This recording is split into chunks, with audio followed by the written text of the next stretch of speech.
Eldrakkar Krallığı'nın en kuzey ucunda. Denizin buz gibi sularıyla karanlık ormanların birleştiği yerde. Ravenmoor adlı küçük bir liman kasabası kurulmuştu. Kasabanın sokakları taş döşeliydi.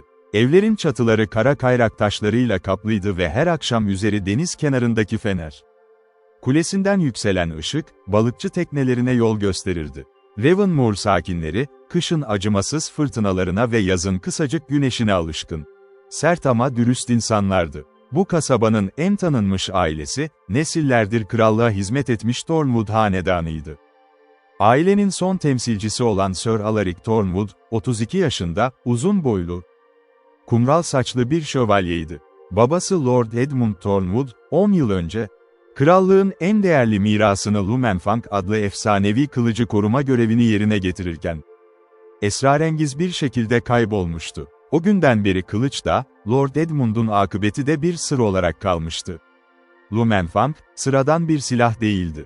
Söylenceye göre, 1000 yıl önce demirci ustası Kaelen Ashgrove tarafından, gökten düşen bir meteorun parçasından dövülmüştü. Kılıcın çeliği ay ışığında gümüş renginde parıldar, karanlıkta ise hafif mavi bir ışıltı yayardı. Eldrakkar Krallığı'nın kurucusu Kral Baldric, bu kılıçla kuzeyin barbar kabilelerini birleştirmiş ve krallığın temellerini atmıştı. O günden beri Lumenfang, kraliyet ailesinin değil, Tormwood hanedanının koruyuculuğuna emanet edilmişti.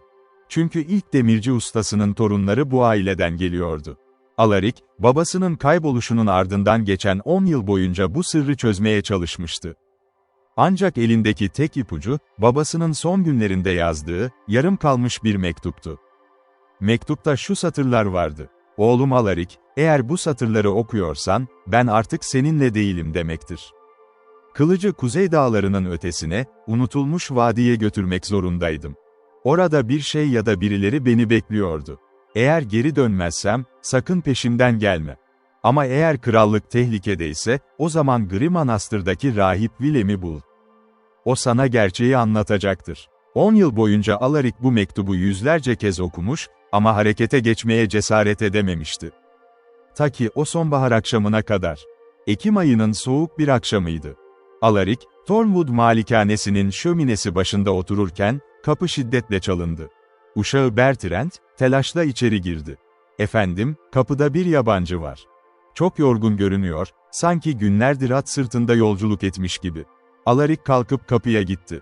Karşısında, çamura bulanmış bir pelerin giymiş, yüzü soğuktan kızarmış genç bir kadın duruyordu. Kadının elinde, mühürlü bir zarf vardı. "Sir Alaric Tormwood mu?" diye sordu kadın, nefes nefese. "Benim. Siz kimsiniz?" "Adım Isolde Ravensworth. Gri Manastır'dan geliyorum. Rahip Willem beni gönderdi.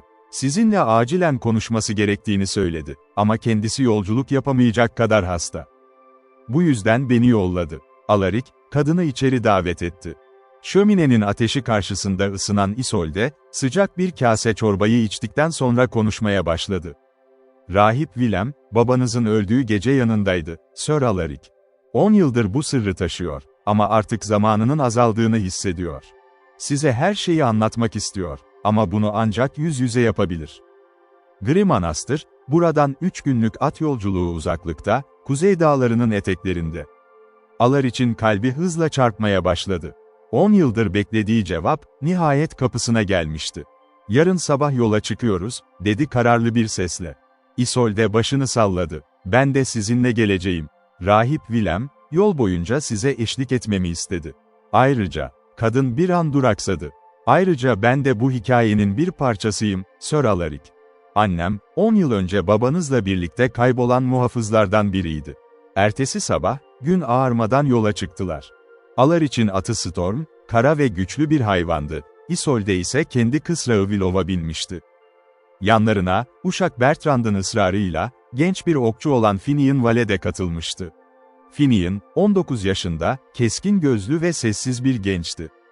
Ailesi yıllar önce sınır çatışmalarında hayatını kaybetmişti ve o zamandan beri Tormwood ailesinin hizmetinde büyümüştü. 3 gün süren yolculuk boyunca, manzara giderek değişti. Ravenmoor'un nemli kıyı ovalarından sonra, yol sarp kayalıklara ve çam ormanlarına uzandı. Hava her geçen saat biraz daha soğuyordu. İkinci gecenin sonunda, bir dağ geçidinde kamp kurdular. Ateşin başında otururken Isolde, Alarich'e daha fazla bilgi verdi. Rahip Willem'in anlattığına göre, babanız Lumenfang'ı almış ve gece yarısı unutulmuş vadiye doğru yola çıkmış. Yanında 4 muhafız vardı, biri de benim annem Cordelia'ydı. Ne yazık ki hiçbiri geri dönmedi. Peki neden vadiye gitti? Kılıç orada mı saklanacaktı? Isolde başını salladı. Tam olarak bilmiyorum. Ama Rahip Willem, Gölge Düzeni adında bir topluluktan bahsetmişti. Bu topluluğun, yüzyıllardır Lumenfang'ı ele geçirmeye çalıştığını söylüyor. Babanız, kılıcı onların ulaşamayacağı bir yere saklamak zorunda kalmış olabilir. Finian, ateşin karşısından konuştu. Gölge Düzeni'ni duydum. Sınırda büyüdüğümde, yaşlılar bu isimden korkuyla bahsederlerdi. Karanlık büyü kullanan, gölgelerin içinde yaşayan bir tarikat olduğunu söylerlerdi. Alaric, ateşin alevlerine bakarak düşüncelere daldı. Babasının kaybolduğu geceden beri aklını kurcalayan sorular. Şimdi yavaş yavaş şekillenmeye başlamıştı. Ama her cevap, daha fazla soru doğuruyordu. 3. günün öğleden sonrasında, sonunda Gri Manastır'ın karanlık silüetini gördüler. Manastır, dik bir kayalığın üzerine, sanki dağın bir parçasıymış gibi inşa edilmişti. Taş duvarları yosun tutmuş, kuleleri sisin içinde kayboluyordu. Kapıda onları genç bir keşiş karşıladı. Sir Alaric Thornwood, sizi bekliyorduk. Rahip Willem son günlerini yaşıyor, ama sizinle konuşmak için elinden geleni yapacağını söyledi. İçeri girdiler. Manastırın koridorları soğuk ve karanlıktı. Duvarlarda eski tapınma sahnelerini betimleyen freskler vardı. Keşiş onları, manastırın en üst katındaki küçük bir odaya götürdü. Odada, yatağında yatan, çok yaşlı ve zayıf bir adam vardı. Bu, Rahip Willem'di. Yaşlı adam, Alarich'i görünce gözlerini açtı. Sesi zayıf ama net çıkıyordu. Alaric, babana çok benziyorsun. Sonunda geldin. Alaric, yatağın yanına diz çöktü. Rahip Willem, bana babamın başına ne geldiğini anlatın. 10 yıldır bu cevabı bekliyorum. Yaşlı adam derin bir nefes aldı ve anlatmaya başladı. 10 yıl önce, ben de bu manastırda bir keşiş olarak görev yapıyordum. Ama gençliğimde, Lord Edmund'un en yakın dostuydum. Aynı zamanda krallığın gizli tarihini bilen birkaç kişiden biriydim. Edmund, bir gece bana geldi ve Gölge Düzeni'nin manastırın yakınlarında hareket ettiğini haber verdi. Onlar, Lumenfang'ın gücünü kendi karanlık amaçları için kullanmak istiyorlardı. Gölge Düzeni tam olarak nedir, diye sordu Alaric. Onlar, 100 yıllar önce Kral Baldric'in kardeşi Prens Corwin'in kurduğu bir tarikattır. Corwin, kardeşinin tahta çıkmasını hiçbir zaman kabullenemedi ve kara büyüye yöneldi. Kendi ölümünden sonra bile, takipçileri onun öğretilerini sürdürdüler. Amaçları, Lumenfang'ı ele geçirip krallığı yeniden ele geçirmek. Rahip Willem, öksürerek devam etti. Edmund, kılıcı onların ulaşamayacağı bir yere saklamaya karar verdi. Unutulmuş vadinin derinliklerinde, eski bir tapınak kalıntısı vardır, gölgesiz tapınak. Orası, Gölge Düzeni'nin büyülerinin işe yaramadığı, kutsal topraklardır. Edmund, kılıcı oraya götürdü. Peki ona ne oldu? Neden geri dönmedi? Rahip Willem'in gözleri doldu. Vadiye giden yolda, Gölge Düzeni'nin savaşçıları onları pusuya düşürdü. Edmund ve muhafızları büyük bir cesaretle savaştılar, ama sayıca çok azınlıktaydılar. Bildiğim kadarıyla, Edmund kılıcı tapınağa ulaştırmayı başardı, ama kendisi bir daha geri dönmedi. Muhafızlarından hiçbiri de sağ kalmadı. Isolde'nin gözlerinden yaşlar süzülüyordu. Annem de mi öldü? Rahip Willem, üzgün bir bakışla ona döndü. Korkarım öyle, evladım, ama kesin bir kanıt yok. Belki de hala bir umut vardır. Alaric, yumruklarını sıktı. Öyleyse kılıç hala gölgesiz tapınakta mı? Öyle olduğunu düşünüyorum. Ama son yıllarda, Gölge Düzeni'nin yeniden güçlendiğine dair söylentiler duyuyorum. Eğer tapınağın konumunu çözerlerse, kılıcı ele geçirebilirler. Bu yüzden seni çağırdım, Alaric. Sen, Thornwood kanından gelen son kişisin. Sadece sen, gölgesiz tapınakın kutsal korumasından geçebilirsin. Nasıl yani? Tapınak, sadece kılıcın gerçek koruyucusunun kanını tanır. Kaelen Ashgrove'un soyundan gelmeyen hiç kimse, tapınağın kapılarından içeri giremez. Baban bunu biliyordu. Bu yüzden kılıcı oraya götürdü ve orada bıraktı, belki de bir gün senin gelip onu almanı umarak. Alaric, uzun bir sessizlikten sonra ayağa kalktı. O zaman unutulmuş vadiye gideceğim. Kılıcı bulacağım ve babamın kaderini öğreneceğim. Rahip Willem, zayıf bir elle Alar için kolunu tuttu. Dikkatli ol, evladım. Vadi, tehlikelerle doludur. Gölge düzeni hala orada dolaşıyor olabilir. Ayrıca, sesi zayıfladı. Ayrıca vadinin kendisi de, değişmiş olabilir. 10 yıl önce bile, oradaki ormanlar normal değildi. İçlerinde kaybolan yolcuların bir daha çıkamadığı söylenirdi. O gece, Rahip Willem huzur içinde son nefesini verdi. Manastırın keşişleri, onu ertesi sabah kayalıkların üzerindeki mezarlığa gömdüler. Alaric, Isolde ve Finian, cenaze törenine katıldıktan sonra, unutulmuş vadiye doğru yola çıkmaya karar verdiler. Gri Manastır'dan ayrıldıktan 2 gün sonra, unutulmuş vadinin girişine ulaştılar.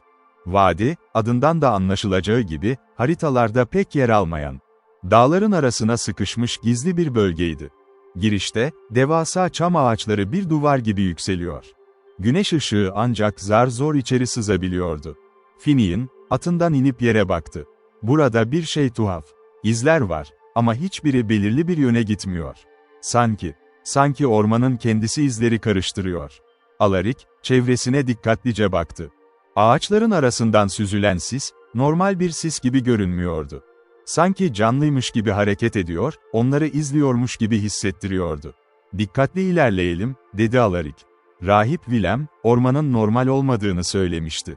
Atlarını yedeğe alıp yürüyerek ilerlediler. Saatler geçtikçe, ormanın içi giderek daha karanlık ve daha sessiz hale geldi. Kuş sesleri bile duyulmuyordu. Isolde, bir noktada durdu. "Bir şey duydum," dedi fısıltıyla. "Sanki birisi bize sesleniyor." Finian de durdu, dikkatle dinledi. "Ben de duydum. Bir kadın sesi gibi." Alaric'in tüyleri diken diken oldu. Uzaktan, hafif bir ses geliyordu, sanki birisi onun adını fısıldıyordu. Alaric, buraya gel." "Babamın sesi bu," dedi Alaric, şaşkınlıkla. "Ama bu imkansız." Finian, elini Alaric'in omzuna koydu. "Sir Alaric, dikkatli olun. Bu, ormanın bir hilesi olabilir." Yaşlılar, unutulmuş vadinin insanları kandırdığını, sevdiklerinin sesleriyle onları yoldan çıkardığını anlatırlardı. Alaric, derin bir nefes aldı ve kendini toparladı. "Haklısın, sesin geldiği yöne gitmeyeceğiz. Kuzeye doğru düz bir hat çizerek ilerleyelim." Ancak ormanın hileleri bununla bitmedi. Bir süre sonra, önlerinde beklenmedik bir şekilde bir nehir belirdi, daha önce hiç görmedikleri bir nehir. Sonra, aynı nehri 2. kez, sonra 3. kez geçtiler. Sanki orman onları aynı yere geri götürüyordu. "Daireler çiziyoruz," dedi Isolde, hayal kırıklığıyla. "Bu orman bizi tuzağa düşürüyor." Tam o sırada, ağaçların arasından bir figür belirdi. Uzun boylu, gri bir pelerine bürünmüş yaşlı bir kadındı. Yüzü kırışıklarla kaplıydı. Ama gözleri şaşırtıcı derecede parlaktı. "Kim gidiyor bu ormanda?" diye sordu kadın, sesi rüzgar gibi hışırdayarak. Alaric, kılıcına dokunarak öne çıktı. "Adım Sir Alaric Thornwood. Siz kimsiniz?" Yaşlı kadın gülümsedi. "Beni bu ormanın insanları Kayan Anne diye çağırır. Yüzyıllardır bu vadide yaşarım, kayıp yolcuları izlerim. Sen, Edmund'un oğlusun, değil mi? Babana çok benziyorsun." Alaric'in kalbi hızla çarptı. "Babamı tanıyor musunuz? 10 yıl önce buradan geçti mi?" "Geçti," dedi Kayan Anne, başını sallayarak. "Ve tapınağa ulaştı. Ama geri dönmedi. Çünkü tapınağın kapıları onu geri bırakmadı henüz." "Ne demek istiyorsunuz?" "Gölgesiz tapınak, sadece bir koruyucuyu kabul eder ve o koruyucu, görevini tamamlayana kadar tapınaktan ayrılamaz.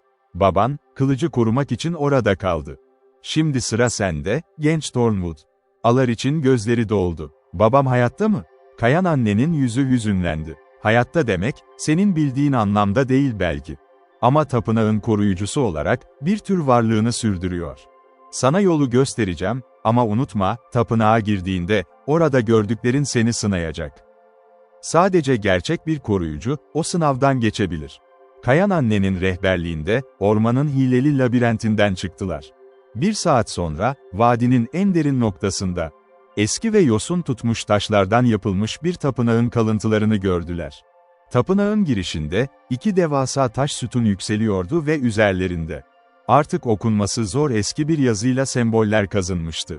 "İşte burası," dedi Kayan Anne. "Gölgesiz tapınak. Ben burada duracağım," Sadece kanından biri içeri girebilir. Alaric, Isolde ve Finan'a döndü. Siz burada bekleyin.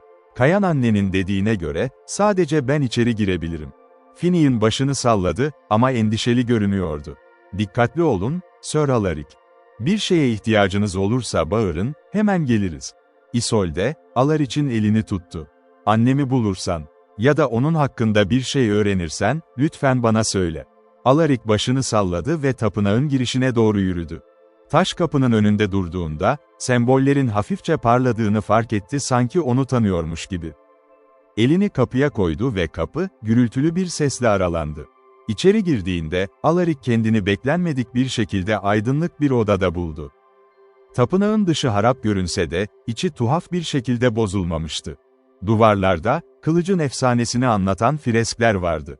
Kaelen Ashgrove'un meteor parçasından kılıcı dövüşü, Kral Baldric'in kabileleri birleştirişi ve daha birçok sahne. Odanın ortasında, taştan bir kaide üzerinde, Lumenfang duruyordu. Kılıç, tıpkı efsanelerde anlatıldığı gibi, hafif bir mavi ışıltı yayıyordu. Ama kılıcın yanında, Alaric'i asıl şaşırtan şey, bir zırh takımıydı, babasının zırhı. "Baba," diye seslendi Alaric, sesi titreyerek. Zırhın içinden bir ses geldi, ama bu bir insan sesi değildi. Daha çok, rüzgarın taşlar arasından geçerken çıkardığı bir uğultuya benziyordu. "Alaric, oğlum, sonunda geldin." Alaric, zırha yaklaştı. "Baba, sen misin? Ne oldu sana?" "Ben, tapınağın koruyucusuyum artık, oğlum. 10 yıl önce buraya kılıcı getirdiğimde, gölge düzeninin savaşçıları peşimdeydi. Tapınağın eşiğine ulaştığımda, kendimi kılıcın koruyuculuğuna adamak zorunda kaldım, bedenimi değil. Ruhumu. Şimdi burada, kılıcın bir parçası olarak varım. Bunu değiştirebilir miyiz? Seni geri getirebilir miyiz?" Zırhtan gelen ses hüzünlendi. "Hayır, oğlum, ama üzülme. Bu, benim seçimimdi ve krallığı korumak için gurur duyduğum bir fedakarlıktı. Şimdi senin görevin, kılıcı almak ve onu gölge düzeninin elinden korumak." "Onlar hala peşinde, Alaric. Yıllardır güç topluyorlar ve yakında tekrar saldıracaklar." Alaric'in gözlerinden yaşlar süzüldü. "Isolde'nin annesi Cordelia'ya ne oldu? Diğer muhafızlara? Hepsi, beni korumak için hayatlarını verdiler, oğlum. Onların fedakarlığı sayesinde tapınağa ulaşabildim. İsimlerini asla unutma, onlar gerçek kahramanlardı." Alaric, kaideye yaklaşıp Lumenfang'ı eline aldı. Kılıç, elinde tuhaf bir sıcaklıkla titredi, sanki onu tanıyormuş gibi. "Kılıç seni kabul etti, oğlum," dedi babasının sesi. "Artık sen, Lumenfang'ın gerçek koruyucususun. Ama dikkatli ol, gölge düzeni, senin bu vadiye geldiğini şimdiden hissetmiş olabilir. Onların lideri, Malachir adında karanlık bir büyücüdür ve yıllardır bu anı bekliyor." Alaric, kılıcı alıp tapınaktan çıktığında, dışarıda Isolde ve Finan'ın endişeli yüzleriyle karşılaştı. Ama onların endişesinin sebebi sadece onun gecikmesi değildi. "Sir Alaric," dedi Finian, sesi gergin. "Ormanın kenarında hareketler gördük. Birileri bize doğru geliyor, çok sayıda insan."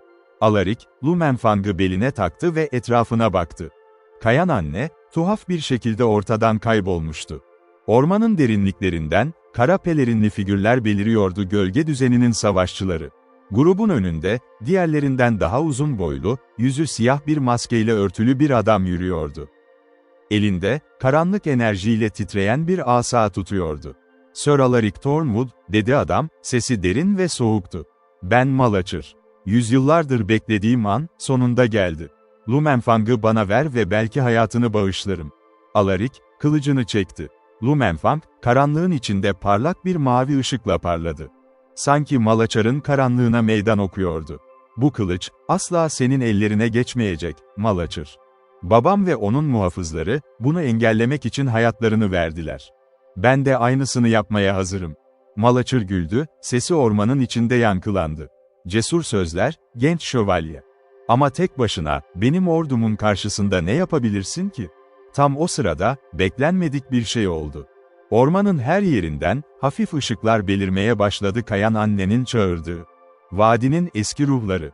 Bunlar, yüzyıllar boyunca vadide kaybolan yolcuların ve gölge düzeninin kurbanlarının ruhlarıydı. "Sen tek başına değilsin, Sir Alaric," dedi Kayan annenin sesi.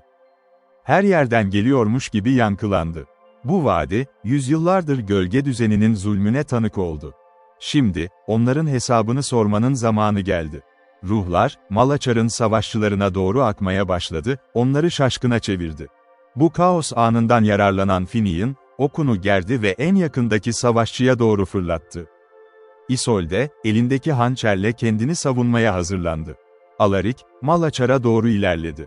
Kılıçları çarpıştığında, Lumenfang'ın mavi ışığı ile Malaçar'ın asasının karanlık enerjisi birbirine karıştı. Gökyüzünde bir fırtına gibi kıvılcımlar saçtı. "Babanın ruhunu tapınakta hapsettim ben, biliyor musun?" dedi Malaçar, savaşırken alaycı bir sesle. 10 yıl boyunca, onun acı çekişini izledim. Bu sözler Alaric'in öfkesini alevlendirdi. Yeni bulduğu gücü ve kararlılığı ile saldırılarını hızlandırdı. Lumenfang, sanki kendi iradesiyle hareket ediyormuş gibi, Malaçar'ın her hamlesini karşılıyordu. Savaş uzun sürdü. Ormanın ruhları, gölge düzeninin savaşçılarını dağıtmaya devam ederken, Finian ve Isolde da ellerinden geleni yapıyorlardı. Ama Malaçar, gerçek bir tehditti yüzyıllar boyunca biriktirdiği karanlık güçle. Sıradan bir savaşçıdan çok daha tehlikeliydi. Tam Alaric'in gücü tükenmek üzereyken, aklına babasının son sözleri geldi. "Kılıç seni kabul etti, oğlum. Artık sen, Lumenfang'ın gerçek koruyucususun." Bu düşünceyle, Alaric kılıcını iki eliyle kavradı ve içindeki tüm gücü, tüm azmini, tüm sevgisini kılıca aktardı. Lumenfang, hiç görülmemiş bir parlaklıkla ışımaya başladı. Tapınaktaki eski sembollerin ışığıyla rezonansa girdi. "Bu güç, imkansız," diye mırıldandı Malaçar, geri çekilerek. Alaric, son bir hamleyle kılıcını savurdu. Lumenfang'ın ışığı, Malaçar'ın karanlık asasını parçaladı ve büyücüyü geriye fırlattı. Malaçar, yerde yatarken, karanlık gücünün dağıldığını, bedeninin gölgelere karıştığını hissetti. "Bu, bitmedi," diye son sözlerini söyledi Malaçar. Bedeni yavaşça gölgelerin içinde eriyerek kayboldu. Geriye kalan gölge düzeni savaşçıları, liderlerinin yenilgisini görünce paniğe kapılıp ormanın derinliklerine kaçtılar. Vadinin ruhları, yavaşça sakinleşti ve ağaçların arasında kayboldu. Savaşın tozu dindiğinde, Alaric, Isolde ve Finian, yorgun ama sağ salim bir şekilde tapınağın önünde toplandılar. Kayan anne, bir kez daha belirdi, yüzünde hafif bir gülümseme vardı. "Başardın, genç Thornwood," dedi. "Malaçar'ı yendin ve kılıcı koruma sözünü tuttun. Baban, seninle gurur duyuyor." Alaric, tapınağa doğru döndü. "Babamı geri getiremem, değil mi?" Kayan anne başını salladı. "Hayır, oğlum, ama onun ruhu artık huzurda. Görevini tamamladın ve tapınağın koruyuculuğu artık gerekli değil, kılıç, senin elinde güvende. Baban, sonunda dinlenebilir." Isolde, gözyaşları içinde tapınağa baktı. "Annem de, o da huzurda mı?" "Hepsi huzurda, evladım," dedi Kayan anne, nazikçe. "Onların fedakarlığı, bu kılıcın ve krallığın güvenliğini sağladı. Bunu asla unutma." Alaric, Lumenfang'ı kınına soktu ve derin bir nefes aldı. 10 yıllık bir arayış, nihayet sona ermişti. Ama biliyordu ki, bu sadece bir başlangıçtı. Gölge düzeni tamamen yok olmamıştı. Malaçar'ın son sözleri, bunun bir kanıtıydı. "Ravenmoor'a dönmeliyiz," dedi Alaric, Isolde ve Finian'a dönerek. "Ama bu, hikayenin sonu değil. Gölge düzeninin kalıntılarını bulmalı ve krallığı onların tehdidinden tamamen kurtarmalıyız." Finian başını salladı. "Yanınızda olacağım, Sir Alaric. Nereye giderseniz gidin." Isolde, gözyaşlarını sildi ve kararlı bir ifadeyle Alaric'e baktı. "Ben de. Annemin anısına, bu savaşı sonuna kadar sürdüreceğim." Üçü, unutulmuş vadiden ayrılırken, arkalarında bıraktıkları tapınak, son bir kez altın rengi bir ışıkla parladı, sanki içindeki ruhlar, onlara veda ediyormuş gibi. Kayan annenin sesi, son bir kez rüzgarla birlikte yankılandı. "Kılıç artık güvende, genç Thornwood. Ama unutma, gerçek güç, kılıçta değil, onu taşıyanın kalbindedir." Kuzey dağlarından Ravenmoor'a dönüş yolculuğu, gidiş yolculuğundan çok daha farklı geçti. Alaric, artık sadece babasının oğlu değil, Lumenfang'ın gerçek koruyucusuydu. Belindeki kılıç, ay ışığında hafifçe parıldarken, ona sürekli babasının fedakarlığını hatırlatıyordu. Ravenmoor'a vardıklarında, kasaba halkı onları büyük bir sevinçle karşıladı. Haber, çoktan yayılmıştı. Thornwood ailesinin genç şövalyesi, 10 yıllık gizemi çözmüş ve efsanevi kılıcı geri getirmişti. Ancak Alaric, kutlamaların ortasında bile, içinde bir huzursuzluk hissediyordu. Malaçar'ın son sözleri aklından çıkmıyordu. Gölge düzeninin tamamen yok olmadığını biliyordu ve bu, yakın gelecekte yeni bir tehdidin habercisiydi. O akşam, Tormwood malikanesinin şöminesi başında, Isolde ve Finian ile birlikte otururken, Alaric geleceğe dair planlarını paylaştı. Krallığın diğer bölgelerinde de gölge düzeninin izlerini araştırmamız gerekiyor, dedi.